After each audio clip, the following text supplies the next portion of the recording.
Hello, this is Conquering History Games, and it is time for another guide to a nation in the world of Kaiserreich. This week's nation is going to be, as usual, selected by my Patreon voters, and I will be explaining the Dominion of Canada. Now, this is not a lore video, however, particularly when you are playing as Canada, you have to understand what happened. So I'm going to be going over a little bit of the history of why the Dominion of Canada has King George V as its leader, but the Union of Britain does not. But first, since we're going to be playing as the head of the English Empire, you got to go and get some gin. And make yourself a little gin and tonic. And, now let's start talking about how we make Britain great again. So, in 1925, after the peace with honor that ended the Weltkrieg in the Kaiserreich timeline, the Union of Britain was formed when some Welsh miners who were striking eventually caused such terrible rioting and revolution within the country, or good rioting, depending on what's your point of view on that sort of thing, that eventually the English royal family ran away to the Dominion of Canada, and that's where George V resides now. So as a result of that, your primary goal as the Dominion of Canada is to go back to the British Isles and take back what you perceive to be as your rightful home. So this is it's a very complicated country to play as, and so I'm going to try to knock out as many things up front here as I possibly can. Research slots. You do have 4 research slots available to you, which is nice. However, you're going to want to check out what you actually have available. So, for example, what you do already have, motorized equipment researched, as well as Mountaineers, Marines, and Infantry equipment number 1, you only have First World War tanks available to you, for example. So it's kind of a mixed bag. You also do not have any land doctrines that have previously been researched for you already, nor is the first electronic engineering done for you either. But still, 4 research slots at the start of the game is pretty good. Civilian factories, you have 25, with 28% of them, meaning 11, being taken up by your consumer goods. So, military factories, not too many, but they're certainly worse. You've only got 13 available to you, but the good news is you're not actually missing any equipment. You don't have any sort of logistical issues at the start of the game. You do, however, have very little resources, as you can see here. The only thing you kind of have a decent amount of is aluminum, but that's not really much.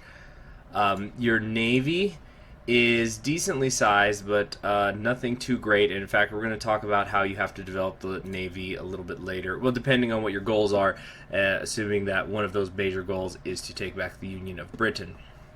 Oh yeah, naval dockyards, you have 11, so you actually have a decent amount of them there at the start of the game. Your national focus tree is pretty large, and so what I'm actually going to do right now is go over the stuff that you can't go over. You can't do all of it yet, but the things that you can do at the start. I mean, things that aren't affected by events that happen later. Ooh, sorry about that. It means I need to take my first sip. Very good. So, Public Works over here is a national focus that you can actually take initially, where this is just basically, without getting too complicated, because this is going to be a long enough video already. You're gonna do all your industry in this section of the tree. So, for example, you have infrastructure and civilian factories and things like that. Here, interestingly enough, you can get a 15% production cost here by getting the Polymer Corporation as a national spirit, and you get 16 rubber. So this is a really great national spirit if you're going to be making, say, field hospitals. Just throwing that out there. Over here on the left, again, things like infrastructure, you're getting resources. You can read through all of these on your own time, but this is just basically how you are going to build more factories and save the civilian factories that you already have, because you're starting to mine the resources of Canada, and in fact there is going to be an opportunity for you to get a nice amount of oil, which I'll talk about later. You have a national spirit down here, which is cool, where you can make nuclear reactors faster. You can get a plus 20% construction speed. Also, the Halifax project gives you 50% research bonuses for nuclear technologies. So if you want to make nukes as as Canada, it's something that's extremely viable to do. At least quite early on is what I mean. And then over here is just some more miscellaneous stuff. This is where you can get your 5th research slot, so it can happen relatively quickly. You just have to get the King's Speech here, and it'll go down. As you can see, I highlighted here, you need George V to be dead. He's going to die very quickly. So yeah, just really solid focus tree. This is not an extra research slot, by the way. This is just for encryption, decryption, computing technology. I think it is meant to mimic the vanilla Hearts of Iron 4 one that the United Kingdom gets. I forget what the name of it is, but you get like 6 50% research bonuses that could be used for computing technology or rockets or nukes and things like that. Now, over here, you can reorganize the army. So this is your military focuses. Some interesting things here, particularly when we talk about the army branch of this focus tree. So your 2 choices here, or you can go for additional research bonuses for Grand Battle Plan, or you can go with research bonuses for mobile warfare, but it's actually not quite that simple, because typically people think, okay, if I'm doing mobile warfare, I'm making a lot of tank divisions, but different people like to make different sorts of tank divisions. Some like to make light tanks, and then they improve them with their army, their variants they make with army experiences. For example, I know that medium tanks are very popular, and I personally am a big fan of heavy tanks. Maybe they're not the most efficient thing around, but I'm a huge fan of them. If you've ever seen any of my playthroughs, you'd know that. So, if you go down this mobile warfare tree, you're going to get research bonuses for light tanks specifically. And so this could be problematic, because again, I know that there's people who, when they play the mobile doctrine game, they want to make medium tanks. So again, keep in mind, these are specifically for light tank models. And also, this one here, the self-propelled guns, gives you additional research bonuses for the light self-propelled tanks, the big soft attack, superior artillery kind of things. And there is a bug. I don't know, honestly, if it's been fixed, because I just stopped putting them in my divisions, but where medium self-propelled artillery tanks do not go into division templates even after you research them. So that could be a real problem, and that's something you want to keep an eye out for. And then down here you get a really cool effect where you can get reduced armor, mechanized, and motorized cost. Now, you may notice there's also a tank picture here. So if you actually go down the Curie's prepared battle effort, you get this amazing national spirit after you take the infantry tank focus, where you not only are getting a minus 10% production cost at infantry equipment, which would be a great focus all on its own, but you're also getting reduced production costs for all of your support artilleries, and an additional 50% research bonus for heavy tank models. So this is an extremely, extremely powerful focus, because if you went over here to your research and you decided to make a heavy tank right away, so that's only going to take you 190 days. So right now it would then take you 1,460 days to get the Churchill heavy tank. But if you spent that time going down this focus, so this could potentially be the 1, 2, 3, 4, 5, 6 focus. Yeah, I was just making sure I had the number right. 6 focus you take. So in about a year or so, you can then get that bonus for the heavy tanks and be researching a 1941 model tank in the year 1937. And it should be done before 1939 hits. So very, very powerful. But after that, it gets even better. You have flexible fire control, which gives you an additional attack and artillery defense as a national spirit, and then you get the rolling fortresses, which again gives a 50% research bonus for your heavy tank models. So you can extremely rapidly come down here and get the Black Prince heavy tank if you so choose to, at a very, very early point in the game, and nobody is going to be able to stop you from doing that. Even Germany, the German Empire, which gets the national focus where it completely removes the ahead of time penalty for their heavy tanks, it's only allowed to do that once, whereas you get 250% once, so you can get a very, very fast, a better tank than they can. Alright, so I've been going on and on about this branch for quite a bit. The Air Force one, Pretty much standard, actually. I mean, you do get some interesting things down here, like you get a better ace generation chance if you get the Dominion Air Training Plan.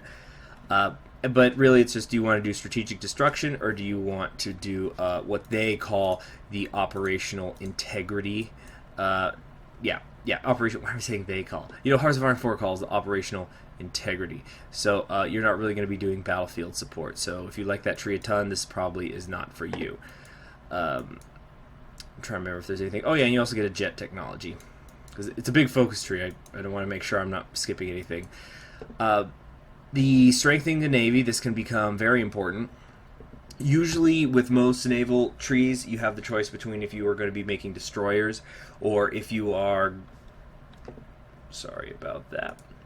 Alright, are you going to be making destroyers, or you're going to be making subs? But here, it's a choice between going battleships in the Fleet and Doctrine, or carrier models in the Base Strike Doctrine. So again, keep this in mind when you're thinking about which of these focuses you want to take. So trade interdiction is not when you want to go down. Nobody's stopping you from doing it, but why do that if you're going to be getting bonuses the other ways? And then over here, you kind of have this little side branch here, which can...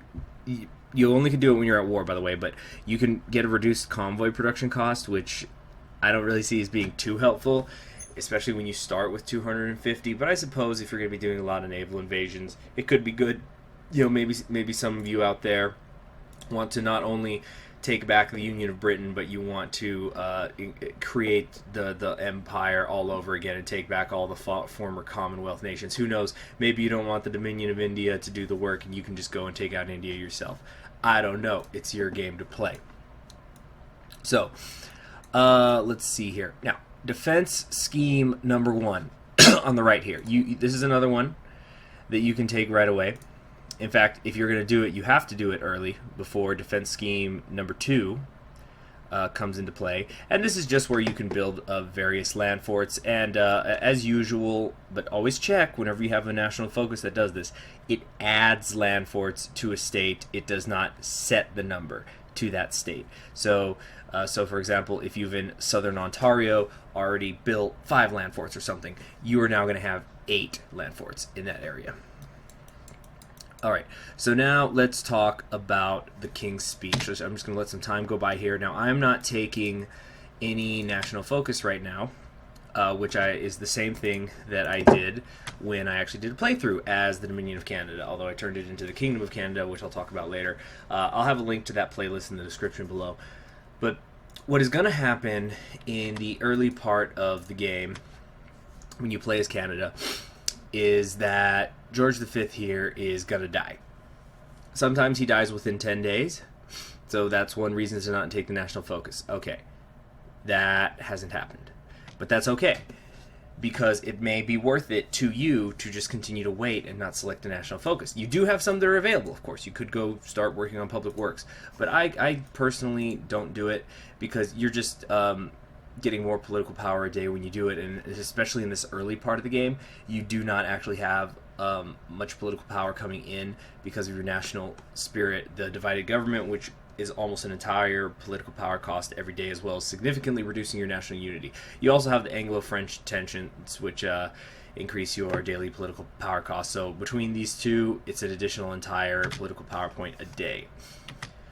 It's just the litigation city stuff. Okay, so we're just going to wait until he dies. It doesn't take long. Watch it take long. There we go. Okay, so we have the death of George V here. And everybody goes into a state of mourning. So he is then replaced by Prince Edward, or now King Edward, I should say. So this was not the king that led the United Kingdom through World War II in the original timeline, but he is who is going to do it in this one. And he will be a leader no matter which ideology you take. It's just a matter of what your government is going to be consisted of, which right now is, as you can see, basically just market liberal. So now the King's Speech focus becomes available to you. And you're going to get it done in just a little over 2 weeks, because you've already saved up those 10 days, presumably. And it's not super important to get this done fast, but the faster you do the King's Speech, the faster that you can draft Bill C7.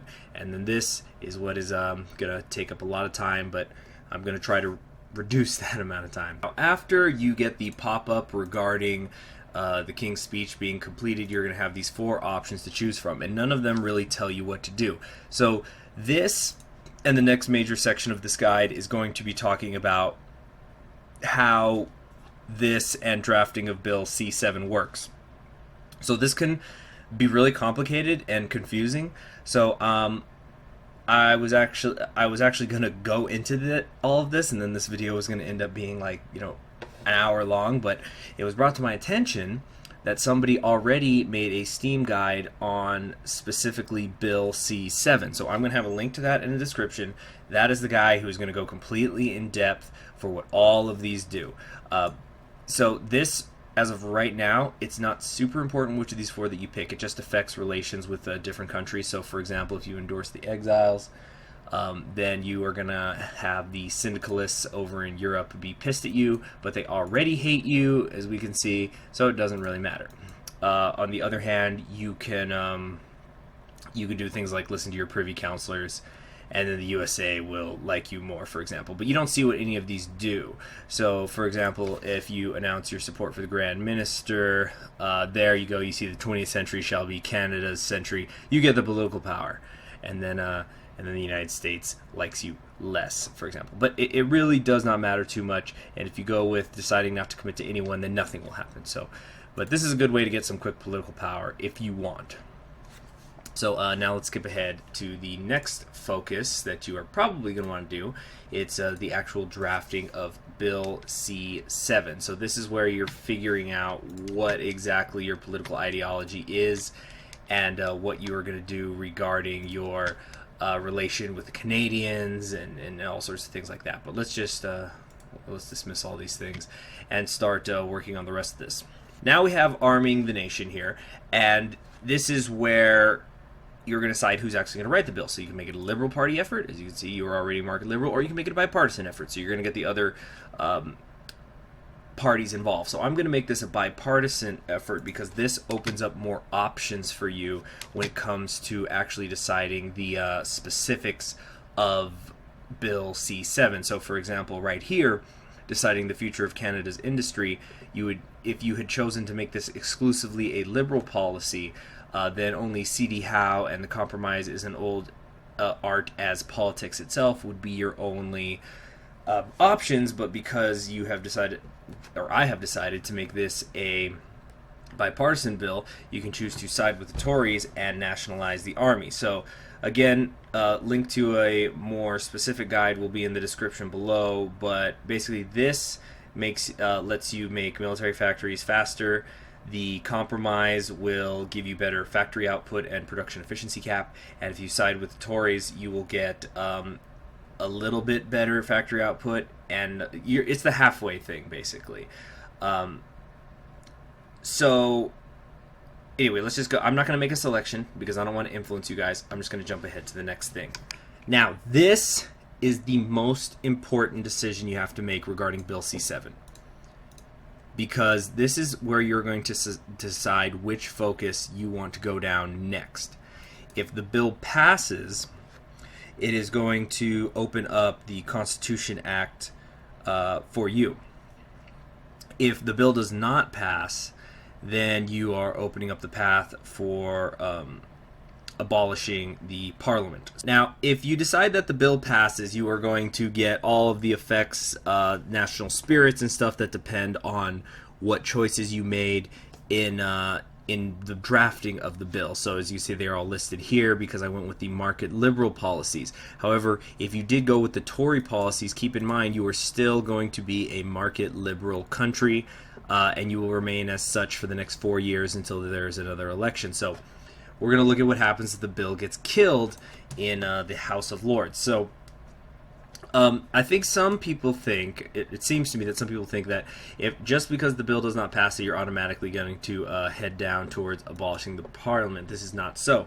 So basically, you are going to have a snap election. Now, there are 3 options here, but in reality, there are only 2.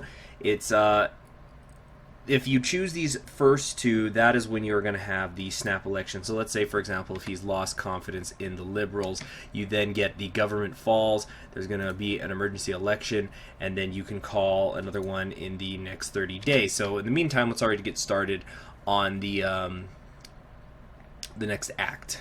All right, after that 30 days has passed, as you can see, the Constitution Act is not actually done yet. You have this choice about which of the parties that you want to win.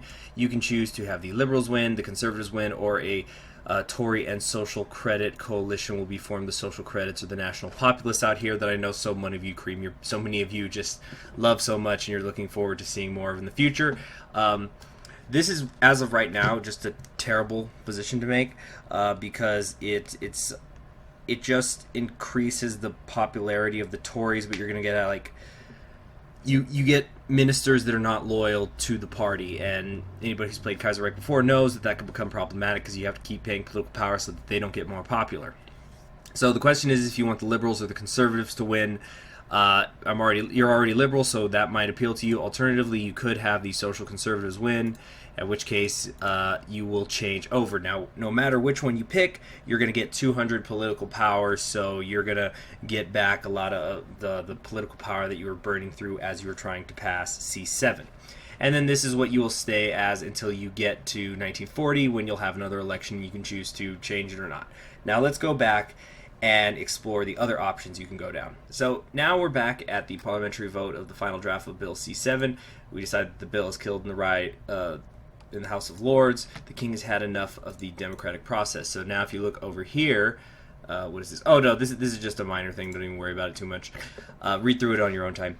So right now, as you can see, you're still a market liberal, but if you actually go to the focuses, you cannot take the Constitution Act. You can only choose to abolish the Parliament. So now I'm going to fast forward to when that has been completed.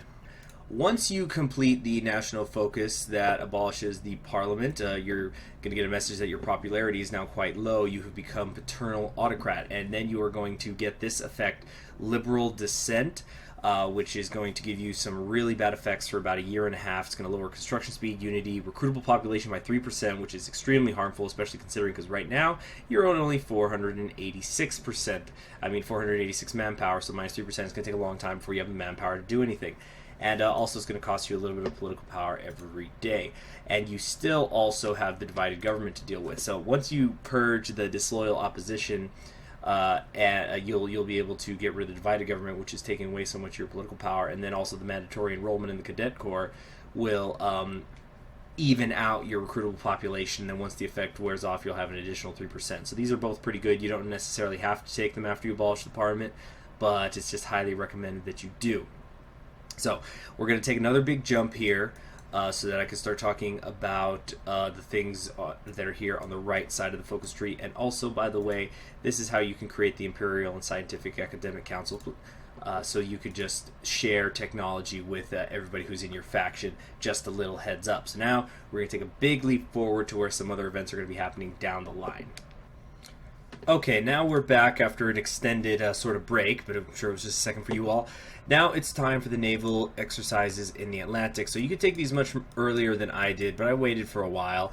And when you do these naval exercises, you're going to get a series of coastal forts, but that's not what matters. What matters is you're going to get this event pop-up naval exercises in the Atlantic, where you can do some sort of naval exercises. Now, no matter what, you're going to get an increase in your naval experience. What you want to do is then decide who you are going to do it next to and who you are going to piss off. So you can do it off the coast of the Union of Britain, off of German land, or off of the American coast, or just don't do anything. I personally think that it is very, very important to do this because you are then going to want to take this focus demanding the Atlantic possessions, in which you will tell Denmark that you need these islands up here so that you can hop your way over to invading the Union of Britain. I'm sure many of you have seen where the Canadians have declared war on the Danish over this because they didn't just give it to Canada. So, all right, first let's get this out of the way. So let's say we're going to have it off of the Union of Britain because, I mean, they already hate us, so who cares? Now, you have navies. But as you can see here, I've deliberately not built anything yet. You cannot reach this land. You cannot reach any of these islands. Now, submarines can reach further. Submarines have very good range that could give you that naval superiority that is necessary. Now, you could research submarine number 2 pretty quickly, which has a max range of 4K. But then, now that you have this additional, where is it? 125 naval experience, you can create a variant on this submarine, which will end up taking it quite far, actually. So now you can take it 4,600 kilometers away. So this is probably the best way to ensure that you can get some sort of naval superiority over these islands. Now, I'm not going to show you it because it's just really quick, but basically if you occupy these 3 islands, Denmark will say that they want peace and you can just have them. And they usually do not even put any divisions up here, so all you have to do is land there. I mean, even if they do have any divisions there, you're not going to have a problem beating them because you have some excellent field marshals and generals. For example, you have Ironside here, who has less supply consumption and planning. Harold Alexander has both the offensive and defensive doctrines, and Kenneth Stewart up here lets you plan faster. So you can have higher planning or faster planning. It's really up to you. And you got other good ones as well. You know, you have your fort busters and engineers and things like that. So no shortage of good generals and field marshals when you are the Dominion of Canada. There's even a jungle rat in there too, if I remember correctly. So now that you have secured the North Atlantic, you can also do the treaty with Ireland conditionally if you have done Canada Protects Ireland, in which Ireland approaches you for help. That's something that has to do with their focus tree. It's basically just random chance as far as you're concerned. Now, there is a national focus here that will allow you to go to war with Britain, but you cannot take it until after the 12th of July 1939. Same for Germany. You cannot take it until after 1939. Mid-1939, I mean. But don't worry, there's plenty of stuff to keep you in the meantime south of the border. So let's jump ahead again. When the Second American Civil War happens, which is almost always going to happen because the AI still has not figured out a way to watch my video on how to avoid the Second American Civil War, you're going to start getting a bunch of pop-ups about seizing American-held territory. For example, taking Alaska. You know how earlier I said there'd be a way for you to get some oil? If you take Alaska, eventually you'll get a pop-up that allows you to drill for oil there. You can take the Panama Canal, which is very, very good, because this allows you a way to go from the east coast to the west coast of North America very quickly. And then you get this really key one here, the occupation of New England, where you get the chance to occupy this section of the United States that has been cut off from the rest of it because of the combined syndicates of America. You can seize New England, and then the United States will get a pop-up determining if they want to go to war or not. Yeah, as you can see, it is at this point that you can no longer take defensive scheme number 1. So in this situation, the United States did nothing. They let me take it. Curtis, you're an old man. Now, you will then get a choice about what you want to do with New England. You can either have it become a separate country of New England, or you can continue with the military occupation. And also, if you wanted to play as New England, this would be the time to do it. So I'm going to go ahead and puppet it just so you guys can see what it looks like. There, I mean, it's not a puppet, it's an independent faction, but there you go, under Baxter. The New England. I don't see what's so nice about the New England. I think the Old England was just fine. Am I right? Am I right? I'm sorry. So, the Second American Civil War is going to be starting soon, and it is at this time that you can begin to take defensive scheme number 2. When the war begins, you need to start thinking about, well, you don't necessarily need to, but I mean, you want more land, right? And I mean, you got 2 whole years before you can use a focus to declare war on the Union of Britain. Although, if you are a paternal autocrat, as you can see, you can actually begin to justify right now. With the world tension at only 30%, even if it's lower, actually. But anyway, let's pretend that you're only going to do it via focus.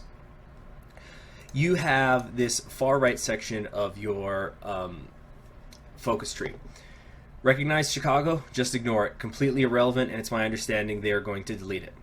You have these options here to either support Washington or recognize Atlanta. This is where you basically take a side in the Second American Civil War. Now, the key thing here is that while you can take these focuses as soon as you're done with defensive scheme number 2, you actually cannot intervene in the American Civil War until later. Now, it's good to take these beforehand because they're also going to trade with you more, which is nice. But if we look at the actual text here of the American Civil War intervention, for example, pact with the United States, see, they must be at more than 25% surrender progress. So the American Union state right now, if you went down its focus tree where you are recognizing Atlanta and created their pact, you could not intervene yet because they have not lost 25% of their victory points. And it's very easy to check up on how well they are doing there. And you usually are going to want to side with the American Union state because the United States is just getting too battered from too many directions.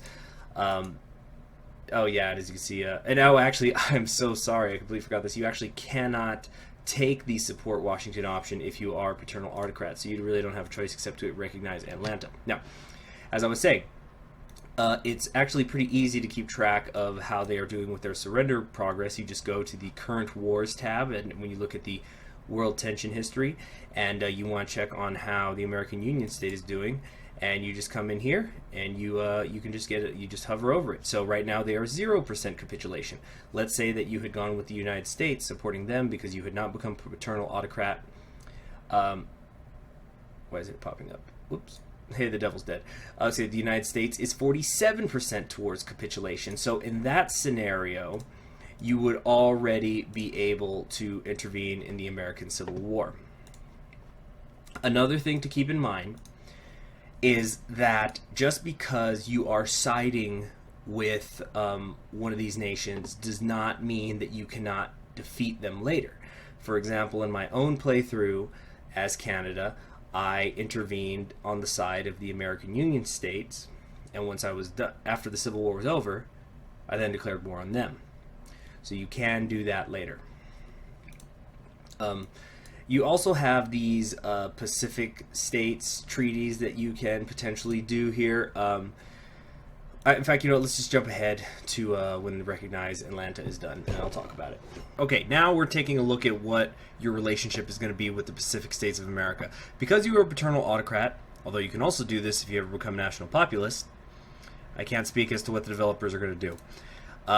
When you can take this path here where you can reclaim the Oregon Territory and then threaten the Pacific States. After you've done that, the Pacific States are going to ask to compromise with you.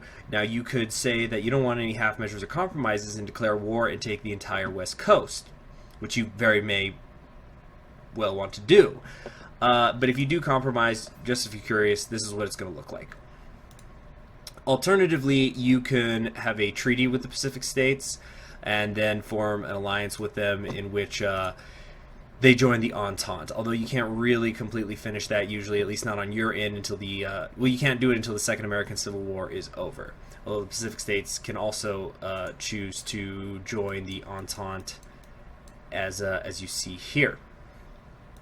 So now, just really one more thing to talk about. Going back home, the Great Crusade to take back the Union of Britain. So let's talk about the events that happen when you actually do successfully re-invade the Union of Britain. I don't really want to get too much into like how you actually invade. It's just like how you usually invade the Union of Britain, except you just do it from the north this time. Maybe you can become friends with Ireland. That's a nice thing about forming the alliance with them sometimes, is then you have a very easy jumping off point. Alternatively, you can just, conquer them. Anyway, let's jump ahead. Something else that you're just going to want to keep in mind whenever you're playing, and this is not anything I want to go too into depth with right now, but for example, the Italian Federation asks to join the Entente. You'll sometimes get those sorts of requests. There's countries all over the world that get the opportunity to join the Entente, so you never know who it's going to be. It's Kaiserreich. Things can be different all the time. For example, in this playthrough, the Russian Civil War is happening right now, and the United States of Greater Austria was actually formed. So take that, everybody who says that they only formed the Danubian Federation. And so, if you wanted, you as Canada can find yourself at war with the United States of Greater Austria. So maintain flexibility. whenever you're playing a Kaiserreich game. Okay, it is now January of 1938. I just justified a war on the Union of Britain, which is currently not a member of a faction because they went with Ankini, which is always a great military decision. And you can go ahead and declare war on them. Doing so will obviously bypass the focus for attacking the Union of Britain. Now the war is over. You've liberated the United Kingdom from the syndicalist menace. You're back home, but now you're the Kingdom of Canada of Britain or something? I'm not sure what that means. So you're going to get a choice here to restore the United Kingdom or if you want to stay here. Now, the might initially look to be the same, but there is actually a slight difference. So let's say you decide to restore the United Kingdom. Boom, there you are. You are the United Kingdom, and as you can see, your flag just changed. Oh, yeah, I see there's a little lag. Well, this will usually happen because the game is changing everything over. Oh boy, yeah, sometimes it can be bad. All right, there you go. Now, you are going to get this effect, the new regime, and you're going to get a bunch of research done. This has nothing to do with the research that you've already done as Canada. And you're just going to start getting all sorts of pop-ups basically saying what you have to deal with now that you are the United Kingdom once again. So there you are, King Edward VIII. You are a member of the Entente. That actually I think used to be a bug. You would not be a member of the Entente. And the Kingdom of Canada is actually also still run by you. So over here, you're a paternal autocrat. Over here, you are a market liberal. So I guess like you're a market liberal in the streets, paternal autocrat in the sheets, or maybe the other way around. But the point here is that as the United Kingdom, you are going to get a bunch of negative effects where you have to deal with the legacies of syndicalism, and then you have a brand new focus tree, which I'm not going to go over this in depth, but maybe that could be a video for another time.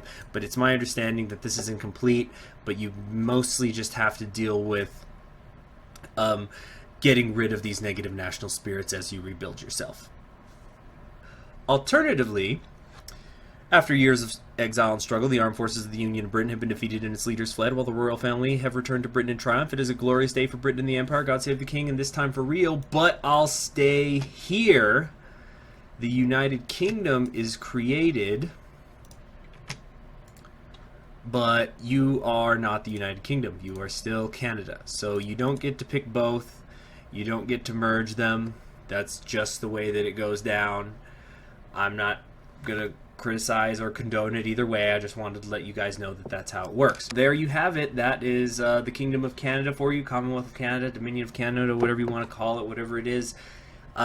Again, I have a playlist in the description below of me playing as them, which I think I did pretty well at. There was a few hiccups along the way, but I think it was overall a very successful playthrough. Definitely check it out if you want more detail on how to do this well. I'm pretty sure that's what Quill18 did, because he seems to be copying my campaign and his campaign. But anyway, I should have even brought that up. Subscribe to the channel, Conquering History Games, if you liked this guide, and click the bell so you're always notified whenever I have a new video up or I am live streaming. Like the video if you did, and remember that Patreon donators are able to vote on what these weekly Nations of Kaiserreich guides are.